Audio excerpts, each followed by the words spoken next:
ઈડરમાં રેતી માફિયાઓને કોઈ જ ખોફ ન હોય તેમ બિંદાસપણે રેતી ચોરી કરી રહ્યા હતા.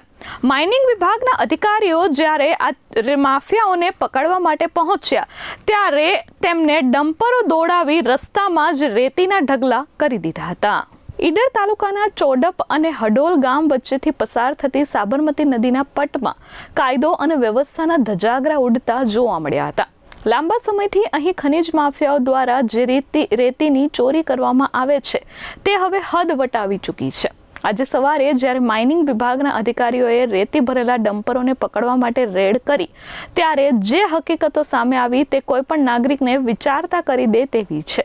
રેડ દરમિયાન ખનીજ માફિયાઓની ગાડીઓ ફૂલ રફતારમાં ભગાવવામાં આવી હતી. ધૂળની ડમરીઓ ઉડાવતા આ ડમ્પરોને રોકવા અધિકારીઓની કાર પાછળ દોડી હતી, પરંતુ માફિયાઓ એટલા બેફામ હતા કે તેમને પકડવાનો પ્રયત્ન કરતા અધિકારીઓની ગાડીને પણ તેઓએ મોતના મુખમાં ધકેલી દીધી હતી.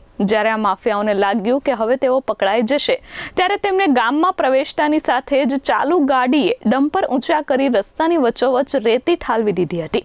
આ આખી ઘટના દરમિયાન ત્યાંથી પસાર થતા રાહદારીઓના જીવ તાળવે ચોંટ્યા હતા. આ માફિયાઓને પર્યાવરણ કે માનવ જિંદગીની કોઈ પરવા ન હોય તેવા દ્રશ્યોથી લોકોમાં ખૂબ રોષ જોવા મળ્યો હતો. તેમના કૃત્યથી જો કોઈ ગંભીર અકસ્માત સર્જાય તો તેની જવાબદારી કોણ લે તેને લઈને મોટો સવાલ થઈ રહ્યો છે.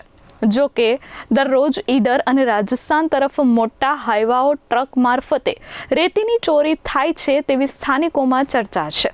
આ રેતી માફિયાઓ તંત્રના મળતિયા અધિકારીઓને દર મહિને લાખોનો હપ્તો ચૂકવે છે. શું આ રેડ માત્ર દેખાવ માટે હતી તેવો સવાલ લોકો કરી રહ્યા છે. જો અધિકારીઓ ખરેખર ઈચ્છતા હોત તો શું આ માફિયાઓ આટલી હિંમત કરી શક્યા હોત? જ્યારે અધિકારીઓ સામે જ આ પ્રકારનો વ્યવહાર થાય ત્યારે સમજવું કે ક્યાંક આ હપ્તા સિસ્ટમ ખૂબ જોર પકડી રહી છે. Bureau report S24 news Idar.